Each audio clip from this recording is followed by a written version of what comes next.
తుమ్మినా, దగ్గినా, బరువులు లిఫ్ట్ చేసినా urine leak అవుతుందా? దీన్ని మనం స్ట్రెస్ యూరినరీ ఇన్‌కాంటినెన్స్ అని అంటాం. ఇది ఎవరిలో వస్తుంది? Hello all, this is doctor Madhuri, consultant obstetrician and gynaecologist at treatment range hospitals, Kukatpally. So, ఈ స్ట్రెస్ యూరినరీ ఇన్‌కాంటినెన్స్ ఎవరిలో తరచుగా చూస్తుంటామంటే ఏజ్ ఫ్యాక్టర్ ఒకటి. సో, మెనోపాజల్ ఏజ్ గ్రూప్ అంటే లైక్ ఒకసారి మీ పీరియడ్స్ గనక స్టాప్ అయిపోతే ఈ ఈస్ట్రోజన్ హార్మోన్ అనేది తగ్గిపోయి మూత్రం సంచి అండ్ యురేత్రా ఆ సపోర్టింగ్ టిష్యూస్ ఒకటి లాక్సిటీ రావడం వల్ల ఆ టోన్ అనేది రీగైన్ అవ్వకుండా యూరిన్ అనేది ప్రెషర్ వల్ల లీక్ అవుతా ఉంటుంది. సో, మెనోపాజల్ ఏజ్ గ్రూప్‌లో కామన్‌గా చూస్తుంటాము.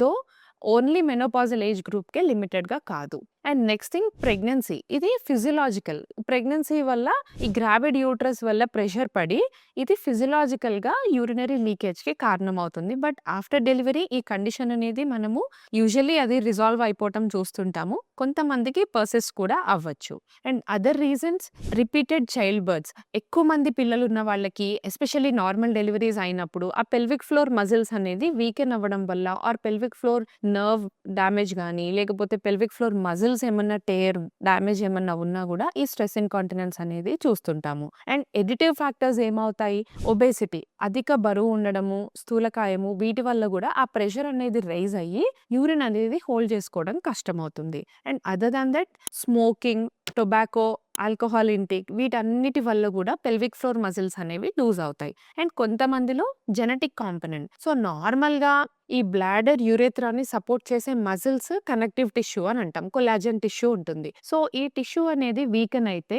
డెఫినెట్‌లీ ఆ మజిల్స్ అనే దానికి స్ట్రెంగ్త్ తగ్గిపోయి ప్రెషర్ పెరిగినప్పుడు మనం మామూలుగా యూరినరీ బ్లాడర్ అండ్ యురేత్రా బోత్ ఈ మెకానిజం అనేది మనకి తగ్గిపోయి యూరిన్‌ని హోల్డ్ చేయడం కష్టమై యూరిన్ అనేది లీక్ అవుతా ఉంటుంది. సో, ఈ పైన చెప్పబడ్డ వాళ్ళందరిలోకి యూరినరీ ఇన్‌కాంటినెన్స్ చూస్తుంటాం.